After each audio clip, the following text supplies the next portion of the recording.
In this video, I'm going to show you how to get your own custom domain for your store. So basically, your store is going to look like this: tyrant-product.com.myshopify.com without the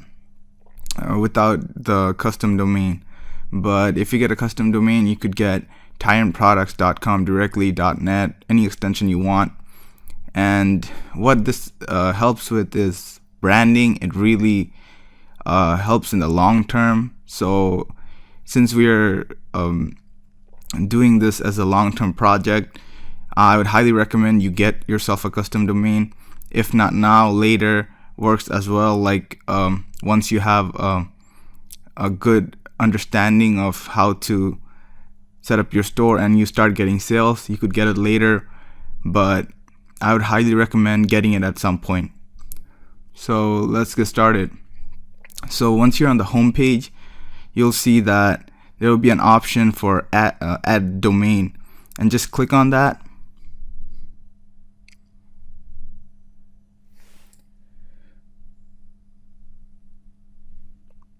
Just give it a second.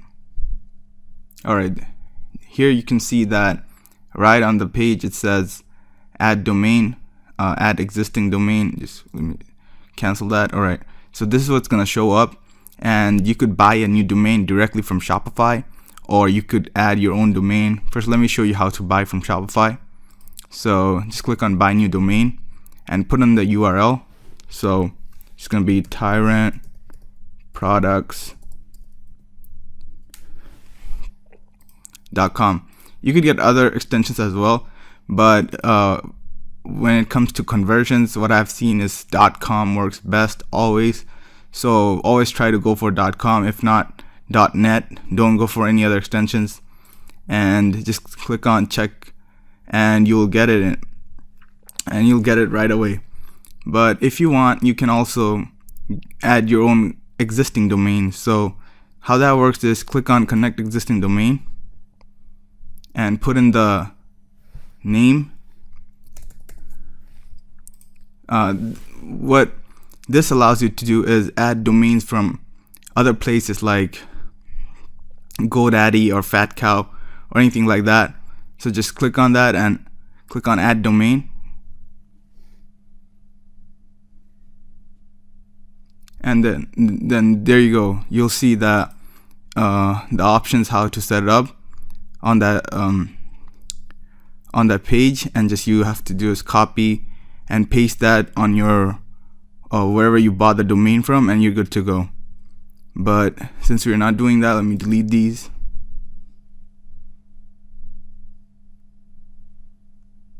This one as well. Alright, so there you go. This is how you can add your own domain to your store. And one thing I would recommend is always go for a wider name, like amazingproducts.com, amazingstore.com, or something like that.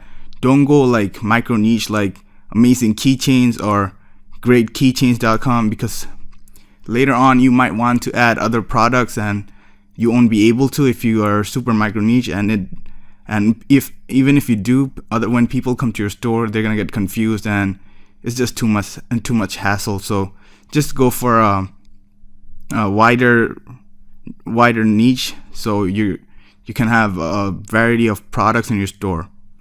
So yeah, that's it for this video. I'll see you in the next video.